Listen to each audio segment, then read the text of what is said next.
Obboleettiin keenya asirratti argaa jirtan kun Dubaay Imaaraatii keessatti iddoo Chaarjaa jedhamtutti argamti.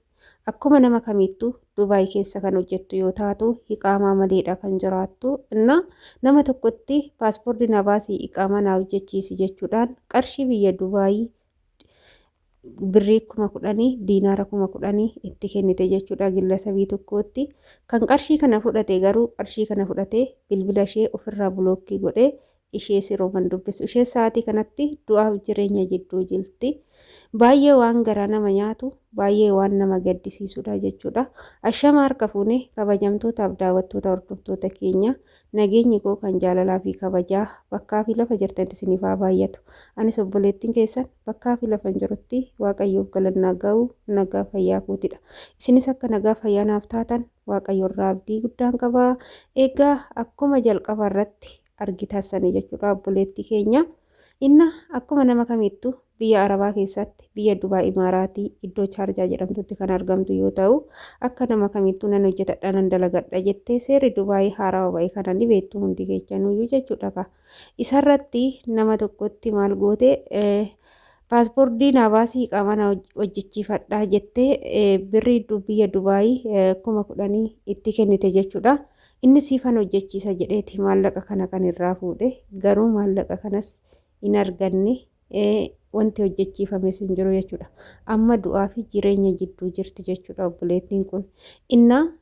Yeroo tokko yoo laalle jennu kan shamarran biyya Arabaa madeechu malee kan xiqqishuma ishii nuuf na'u maaliif dhabnee kan jedhu tanaaf gaafii natti uume jechuudha.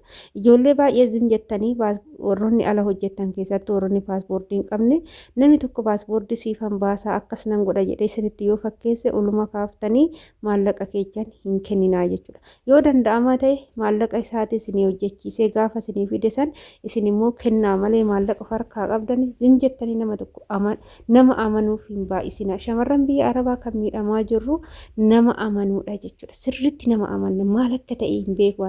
Nama nu jaalata jedhee ni amanna. Nama kana isiniif godha jedhee ni amanna. Nama biyyatti kanan hojjechaa jira jedhee ni amanna. Amanuu jechuun nu ajjeesaa jira. Qileetti nu gataa jira. Mee xiqqishumas ta'u nama tokko shakkuu xaraxaruu namni kun maal hojjeta? Dhugumaa jechi nama kanaa dhugaadha jennee hubachuun tokko jira. Namni tokko yoo kufe nama tokko irraa barachuudha. Namni tokko kufee yoo kanatti fuula keenya bira dhufu nu immoo muudannoon kun akka nu muudanne sirriitti of eeggannoo godhuudha jechuudha. Isiniif galee miti yaadni koo.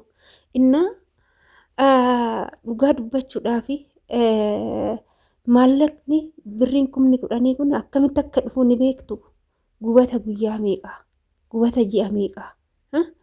Cincaa guyyaa meeqa sa'a 24 guutuu kushiinaa madaamii keessatti dhaabbachaa yoo xiqqaate qarshii 10,000 jechuun yoo xiqqaate mindaa ji'a 5 oliiti ni faagalu.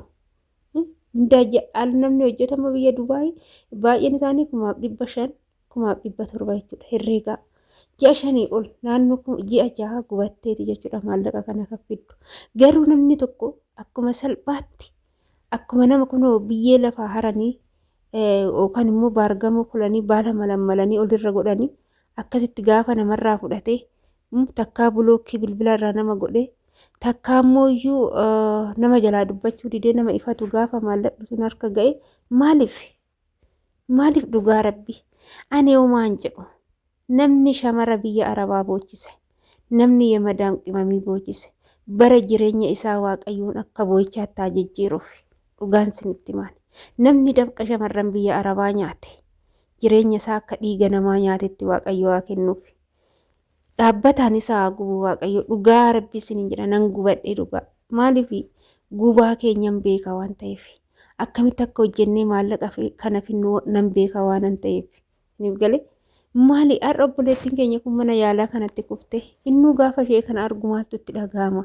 Imimmaan nama tokko maaltu itti dhagahama? Bari nuti gizee waa tokko nyaatamne abdii kutanna. Maaliif abdii kutanna? Gubannee akkasitti waan finneef lammata gubannee waan argannu nutti fakkaatu. Isiniif galee guyyaa meeqa ifatamna? Guyyaa meeqa rakkanna? Guyyaa meeqa mooyyuu waan meeqa taana?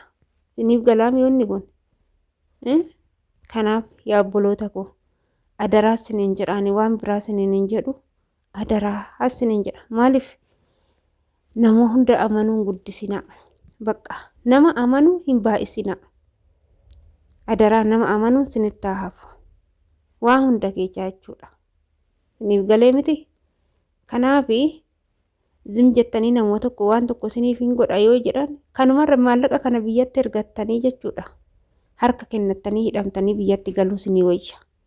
Amma Dubaayin gizee san hin galcha jechuudha sirritti agamu birri 2,000 seera prosesii fixatanii ijoolleen biyya galuu jechuudha. 2,000 oliin fixanii birri 10,000 kana keessa 2,000 prosesii kana fixattee biyya galtee 8,000 kana birri Itoophiyaatti jijjiirrattee biyyatti hojii wayittiin uummachuun wayyamoo asitti gillasabii yoo tokko paaspoortii si baasa iqaama si hojjechiisa jedhee maallaqa kanarraa nyaachutu wayyame. Mee maal jettu bakka kanatti? Dhugaa siniin jedhaani dhugaa sammuu keechan akka yaadu godha. Baay'een keessa sammuu keechan hin yaadu. 10,000 erga 10,000 birrii biyya kanaa qabaatte si jammar maal gocha biyya kanatti iqaama fi paaspoortii hojjechiifachuu si xaar. Galtee birrii kana biyyatti hojii wayii banachuu hin dandeecha. Gana birrii kana hunda biyya kanatti balleessitee deebitee immoo ji'a meeqa hojjettee maallaqa kana fiddee duubatti deebitee waggaa 2 waggaa 3 lakki maallaqa kanaan laayivii keetis jiraachaa biyya kee keessatti maaliif qe'ee abbaa keetii baadiyyaatti galtee hojiin eegalte jechuudha. Ni jijjiiramta magaalaa hawwitustis ni galta yeroo gabaabaa keessatti waan sammuu ittiin hojjetattan yoo qabaattan jechuudha. Kanaaf yaa obboloota koo sammuun dhabinaa. Gola madaamuma keessa waan jirtaniif namni waan siniin jedhin amaninaa. Ofiifis ofitti amantummaa fudhadhaame. Ani eenyu waan kana godhuu nan danda'a jedhaati yeroo hundumaa jecha namaatiin hin deeminaa. Waan namni tokkotti siniin jedhe hin fudhatina bakka sirumaa shamarran biyya Arabaa waan sammuun keessa sin ajaje malee waan namni sin ajaje hin godhina. Yoo nama ta'uu barbaaddan yoo jijjiiruu barbaaddan jechuudha. Yookaan immoo goluma madaamii keessatti haftu bara baraan yookaan dhimamtanii mana yaalaa galtu namni si yaalu hin jiru. Siniif galee namni si yaalu hin jiru. Adaraa keessa gaafa kuftan namni ol sin qabu hin jiru. Odoo wanni fe'ee galee jechuudha. Kanaafi isin ofitti amantanii murtee tokko hin fudhanne taanan ofitti amantanii waan tokko hin goone taanan yeroo hundaa jecha namaatiin deemtu taanan isin jechuma namaatiin jiraattu jechuudha. Siniif galee miti akkasumatti jiraattu. Kanaaf of eeggannoo godhadhaa wantoota mudannoo wasinitti dhufu wantoota akkana maallaqa gana baay'atu ol fuutanii zim jettanii namatti hin ergina gizee maallaqallee ergattan of eeggannoodhaan ergadhaa. Nama akkamiitu amanamaadha. Maallaqa guddaadhaan erganna jettanii nama jalqaba dambanyaatti hin ergatta san ofirraa jijjiirtanii maallaqa birrii takka birrii 2 argattanii jettaniitis maallaqa jechanis gara biraatiinis erguu yaadina. Kanuma waaqayyoon sinii kenne san waaqayyo suma barakaa siniif haa godhu. Isuma keessa siniif haa fidu. Birriin baay'ateef faayidaan qabu.